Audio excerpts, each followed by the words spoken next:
The NASCAR Cup Series race officially concluded from Homestead Miami Speedway, and Kyle Larson puts on a late race surge and picks up his first Cup win of 2025.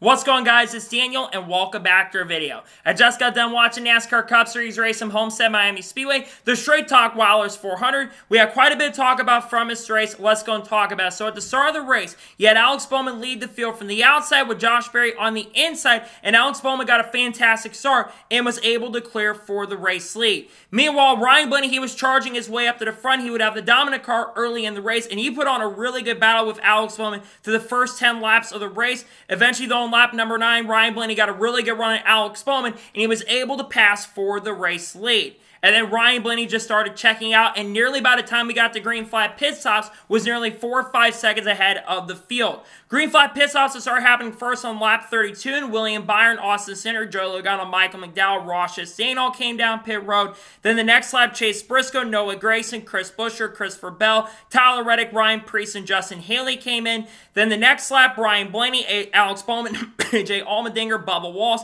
Daniel Suarez, and Kyle Busch, they'd all come down. And then Josh Berry, Riley Herbst, and John Henry Machek all came down. And Zane Smith stayed out a little bit. A couple other guys stayed out, like Kyle Larson and Denny Hamlin and Zane Smith. They always stay out to try to go long. And because Zane Smith came down pit road, Kyle Larson was able to take the race lead. And then once eventually everyone came down pit road, including Kyle Larson and Denny Hamlin, the lead would be handed right back to Ryan Blaney as he would cycle back up front to the race lead and would have a pretty massive lead. And Blaney would continue to pull out to a pretty big lead by nearly 8 seconds. But Kyle Larson, he was charging his way up to the front on the fresher tires and would get up inside the top 10 around 6th position.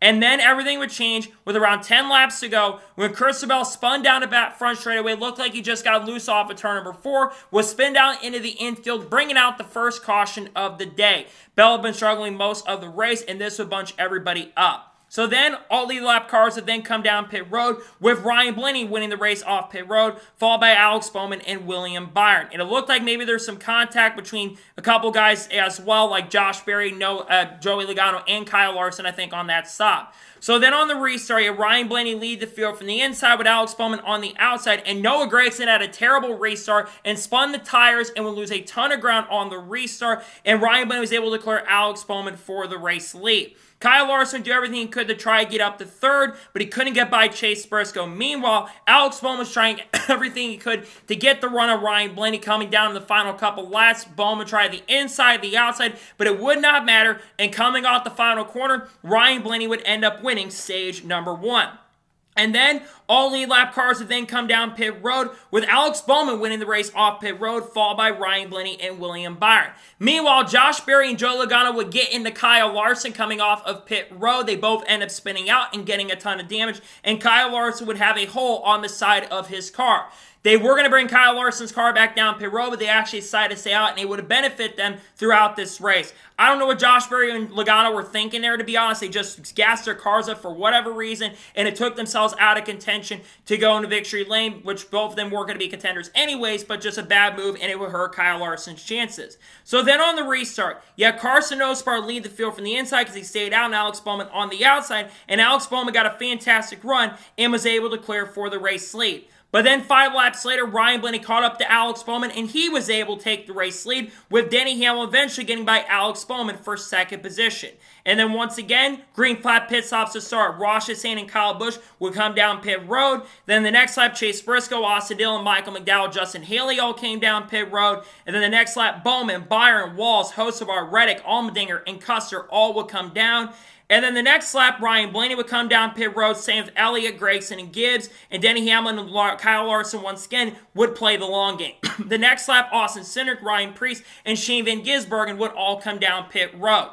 And then eventually, after all the cycle had happened, Denny Hamlin would basically come down pit road. Kyle Larson stayed out for a little bit, and then Larson came down pit road a couple laps later. Meanwhile, Daniel Suarez would have unfortunately spinning down coming off of pit road, basically spun coming into pit road and nearly clipped the wall. Luckily, Suarez did not get any damage, but that was a tough break for Suarez, who was actually having a really good run once again. He was able to continue, though, but would nearly go a lap down. And once all the cycle had happened and Josh Berry and Joey Logano came down to the pits, the lead would once again be handed by Ryan Blaney. However, Denny Hamlin and Kyle Larson, they were coming. And William Byron was also charging after Ryan Blaney because Blaney was getting stuck in dirty air and was getting stuck into the traffic. And after basically having a 2-second lead, William Byron would catch Ryan Blaney with around 6 laps to go, and they would battle side by side for the lead. This would give Denny Hamlin a chance and opportunity, and Kyle Larson as well, as they continue their really strong momentum. And eventually they were able to pass, and Ryan Blaney would end up losing the lead to Denny Hamlin going into turn 1 with all the dirty air in front of him. And coming to the final couple laps of stage number 2, Denny Hamlin would have the lead over Kyle Larson. And Larson would try everything he could to get by Denny Hamlin at the end, but it would not be enough. And coming off the corner, Denny Hamlin would fight back and win stage number 2. And then all lead lap cars would then come down pit road, with Kyle Larson winning the race off pit road, followed by Denny Hamlin and William Byron. Meanwhile, Ryan Blaney would unfortunately have a massive, terrible pit stop, and instead of getting off pit road first, he would unfortunately fall back 6 positions, falling back to 9th position. Tough break for Ryan Blaney, who had the dominant car in this race. So then on the restart, you had Kyle Larson lead the field from the inside with Denny Hamlin on the outside, and Bubba Wallace and Denny Hamlin battle for 2nd position. But then eventually Bubba Wallace's car really started coming into play, and he was able to pass Kyle Larson for the race lead on lap 177, and he actually started pulling away. But once again, Ryan Blaney was starting to charge up front and was up to 4th, and then eventually got up to 3rd position. Meanwhile, Carson Osbar had come down pit road with an alternator issue. He would come down pit road, and his pit stall and his day would go to end. He would end up going to the garage. So then at this point, you've got a really good battle between Bubba Wallace, Kyle Larson, and Ryan Blaney. They're all battling back and forth, trying to figure out which lane you can use to get the run. Larson would use the outside and the inside, and it would make repeated attempts to try to get the lead for the next 10 to 15 laps. Some great racing, but Bubba Wallace was able to hold on. But then the big moment of the race would happen with 60 laps to go, when Ryan Blaney, the dominant car, for the second time in the last 3 races, his engine would explode going down the front straightaway, bringing out the caution and ending his day. Tough break for Ryan Blaney. Best car all day long, nothing to show for it. I don't know if the Joe Gibbs Racing engine issues have transferred over to Team Penske to start the year, but I feel for Ryan Blaney because it's another week where Ryan Blaney had a fast car, and he's got nothing to show for it. This 12th team is going to be one team to watch out for through the rest of the years. I think he's got the speed to win a lot of races, but what a tough break for Ryan Blaney to not get it done. So then, all lead lap cars have then come down pit road, with Bubba Wallace winning the race off pit road, followed by Kyle Larson and Denny Hamlin. So then, on the final restart of this race, you have Bubba Wallace leading the field from the inside and Kyle Larson on the outside, and Bubba Wallace would get a fantastic restart and was able to clear for the race lead. And then Kyle Larson started maintaining the 2nd position and would stay right there at the end. But then Alex Bowman would get a great run a few laps later, and he would move up to 2nd position in this race. And then Bowman was starting to catch Bubba Wallace. Bubba Wallace had actually maintained the lead for quite a bit, but on the longer run, Alex Bowman was starting to run him down. And then with around 33 laps to go after a really strong battle, Bubba Wallace would lose the lead, and Alex Bowman got a great run. He was able to take the lead from Bubba Wallace. And then Kyle Larson's car started coming in on the longer run. And looks like Alex Bowman's going to pull away and pick up the win. Not so fast, though, because with 15 laps to go, the 5 car was on the charge. Kyle Larson was nearly 4.5 seconds back behind the leaders in this race, but he's starting to make up 0.3 of a second. Starting to make up 0.4 of a second every lap, because he was starting to use the outside, and that car was really starting to come in on the long run. We knew from yesterday that 5 car was going to be strong, and his car really started coming in. With around 10 laps to go in the race, Kyle Larson caught Bubba Wallace and was able to make the move for 2nd position. And now it's a one-on-one battle between Kyle Larson and Alex Bowman. But it's inevitable that Kyle Larson is going to catch Alex Bowman with around 5 or 6 laps to go in this race. And then, with 7 laps to go, the move of the race ends up happening. Alex Bowman gets in the outside wall in turn number 3 and hits the wall quite a bit. Kyle Larson sends it to the inside, and he's able to pass Alex Bowman for the race lead. And for the next couple of laps, Alex Bowman would stay really, really close to Kyle Larson and would try everything he could, but Larson's long run speed was just too strong for Alex Bowman. And on the white flag of the race, Kyle Larson had over a 2nd lead. Alex Bowman to try everything he could to catch Kyle Larson, but it would not be enough. And coming off the final corner, Kyle Larson's able to pick up his first win of 2025, his 2nd Cup career win in Homestead, wins 2 of the 3 races this weekend, and picks up his 30th career NASCAR Cup Series win. What a wild day for Kyle Larson. It looked like Kyle Larson's day after the damage he had I thought it was going to be over for him because I thought the damage was going to be too much. Kyle Larson's car was really strong on the long run, but his car was not that good on the short run. But that long run speed was absolutely incredible. And maybe if Ryan Blaney doesn't have his engine issues, Ryan Blaney maybe wins this race. But Kyle Larson's car on the long run was exceptional and comes in and picks up the win. He's my pick coming the weekend. He had great speed yesterday. Thought Larson was going to be the guy to beat. He wasn't the guy to beat today, but he picks up the win, his 30th career win. Larson's going to be one to watch the rest of the year. He doesn't dominate a race this time, but congratulations to Kyle Larson on picking up his first win of 2025. A well-deserved win for Larson after charging at the end. He was him at that end of that race and was charging up and picks up the win. Congratulations to Kyle Larson.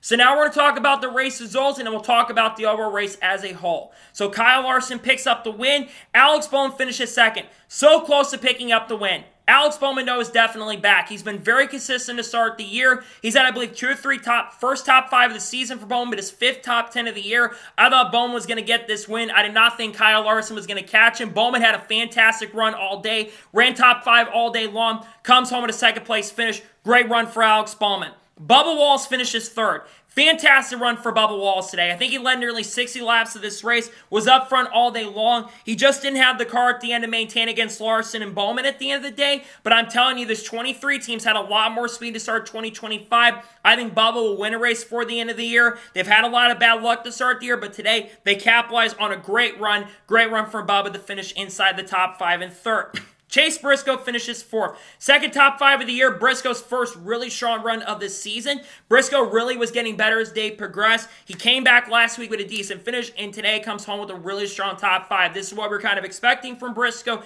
A great day for Briscoe to finish inside the top 5 and 4th. Denny Hamlin finished 5th. Great run from Denny Hamlin. They played the long strategy. Last week was kind of a disaster for the 11 team, so a great comeback week after what happened last week. Hamlin comes home with a really solid top 5. Great run for Denny Hamlin in 5th. Chris Buescher finishes 6th. He struggled early in the race, but they made that car better and comes home with another top 10. I think that's his 5th top 10 of the season, so a great day for Buescher to finish inside the top 10 in 6th place. A.J. Allmendinger finishes 7th. What a run for Allmendinger. Another top 10 at Homestead. He's just, for some reason, really good at Homestead Miami Speedway. And he ran inside the top 10, top 15 all day long. Had really good speed. Back-to-back top 10s as well. Good job for AJ to finish inside the top 10. Tyler Reddick finished 8th, a disappointing run for Reddick. Reddick probably had about a 10th place car most of the day, just never had the speed like Larson did, just never could get to the front. It was really surprising as I thought Reddick was going to be a factor. He never was a major contender. He just didn't have the car set up all day long. A little bit of struggle for Reddick. He finishes in 8th. Ryan Preece finishes 9th. Back-to-back top 10s. This is also their 3rd top 15 finish of the year. Ryan Preece is really starting to charge in these races, and he's doing a really, really good job in the 60 car. He was hired to run well and does a great job today. Solid run. He finishes 9th. And Justin Haley finishes 10th. After last time we were here spinning out, comes home with a really strong top 10 finish. Great job for Justin Haley in 10th. Zane Smith finished 11th. Not a bad day for him. Had a speeding penalty and recovers a finish inside the top 15. William Byron finishes 12th. William Byron had a top 5 car. He lost the car at the end of the race, and the handling went away, and unfortunately had bad pit stops as well that cost him a shot. Actually, he had a speeding penalty that cost him a shot at a great run. So realistically, he had a top 5 car, but he does come back to finish in 12th. Austin Dillon finished 13th, was in the top 10 at the end, lost a little bit of speed, but one of his better runs we've seen for him quite some time, and still doesn't finish inside the top 10, but he finishes 13th. Joe Logano finishes 14th, still looking for his first top 10 of the year, 6 races in the season. Not great for Logano, wasn't expecting much, did have an okay day, but not a great day for Joey Logano. Eric Jones finishes 15th, who had to go to the rear of the field at the start of the race. Noah Gragson, who had a really good car early, but unfortunately had major issues on restarts. He finishes 16th. Josh Berry finished 17th after winning last week. He got that damage, and I think it really hurt him at the end of the race. He still does finish in the top 20, which is not bad, all things considered. But I expected more from Berry, to be honest, after last week. But the Penske cars just weren't great outside of Blaney. Chase Elliott finished 18th. Just another not great run for Elliott. Elliott, I think, had about a 10th place car at best. Kind of expected Elliott to be a little better, to be honest, and he just never had the speed. He finishes 18th. Austin Cindric finishes 19th after a really great run. He had a speeding penalty at the end. He had a top 10 car most of the day. Nothing to show for it, but a decent finish, all things considered. Michael McDowell finishes 20th. 21st for Kyle Busch. A really disappointing day for Kyle Busch. He just didn't have speed today, which he didn't have speed this race last year. He just never had the speed all weekend long. No speed from the A car. He finished 21st. Daniel Suarez finished 22nd. If not for that spin, I think Suarez could have contended for a top 15. He's looked to be the best Trackhouse car of the last couple weeks, which is surprising. So not a great day for him despite what happened. John Nemechek finishes 23rd. Ricky Stenhouse Jr. finished 24th. Ty Gibbs, just another disappointing day, finishes 25th. He qualified well, but never had the speed. I don't know what's been going on with the number 54 team, but they have just been a disaster to start the season. He's still looking for his first top 10, still looking for his first top 15. Just no speed whatsoever in that car. He finished 25th. Brad Keselowski finishes in 26th. Man, what a disappointing day for Brad Keselowski. He's just not had speed at all this year. I don't know if it's Jeremy Bowens or what the issue is with that team currently at the moment, but they're just not performing and they're not delivering currently at the moment. And it's a little disappointing to see Brad Keselowski be so far off because I really think he has had a strong car, has been better than this. And I know the end of last year didn't go good for Brad, but I really expected him to be a lot better than he was today. Just a really disappointing run. He finished 26th.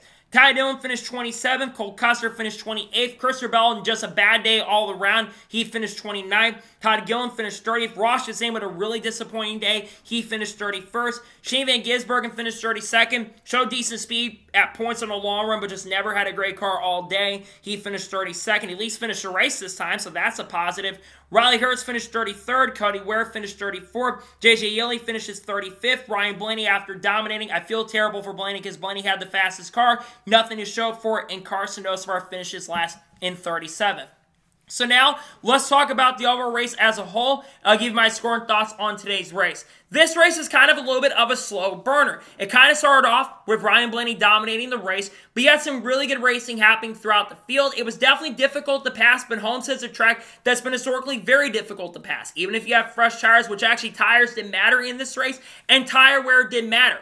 But I really enjoyed this race because you actually had a lot of comers and goers throughout the field. The guys are playing the strategy like Hamlin and Larson. I thought that was really enjoyable and really, really fun. And as the race and progression went on, it got more intriguing and more exciting. And I think Stage 3 was really fun to watch. A lot of guys making moves, really close racing up front. It was a really good race. It wasn't as strong as last year's race was. That was one of the best races I've ever seen. But I still think it was a very solid and really good Homestead race. I really hope Homestead gets a championship next year, which it sounds like there's a lot of talk that could happen. But I think today's race was really, really entertaining, really fun. I'm going to give today's race overall an 8, probably around an 8.9 out of 10. It was a really fun race today. Enjoyed the race at Homestead. Wasn't the best race of the year, so give that honor to Atlanta, but I think it was a really fun race today. My score is 8.9 out of 10. So I think it was a little bit at the beginning, but it got better as the race went on. It was very enjoyable to watch, and it was fun to see Larson charge up and get the win. So, that is going to be it for today's NASCAR Cup Series race review from Homestead Miami Speedway. I want to thank you guys for watching. Please subscribe to the channel, notifications on, so if I win a video, it does go live on my channel. Follow me on Twitter, Facebook, and Instagram, and support me on Patreon as well. Let's go to below that and comment your thoughts below on today's race. Your thoughts on today's race, let me know below. Let me know your thoughts in the comments below, and congratulate Kyle Larson on coming up and picking up the win. Let me know your thoughts in the comments below. Tomorrow on the channel, we're going to have a NASCAR news video discussing news over the course of the last couple of days. We're not going to be doing an SVG video because he struggled all day today, unfortunately. If there's any major news that does break tomorrow, we'll have a video on that as well. We got to talk about Homestead's future a little bit. We're also going to talk about Kyle Busch's comments on Carson Hocevar earlier this week. We're also got some other content dropping, like we're probably going to have the entry list for Martinsville this week. And we also got some other great content dropping this week, along with the Truck Series picks on Tuesday. We've also got Xfinity picks going out on Wednesday, along with the news video. We got content coming out of people like Haley Dean Carlos, Kurt Busch, Kyle Busch, Shane Van Gisbergen, Sam Mayer, Sheldon Creed, Connor Zilch, Junior Motorsports, Eric on Roll, Chandler Smith, and all the other good stuff we'll be talking about on the channel over the coming days. So anyways, like I said, I want to thank you guys for watching today's episode, and I'll see you guys next time for more great, awesome NASCAR content and other motorsports content on the channel like this. Take care, everybody.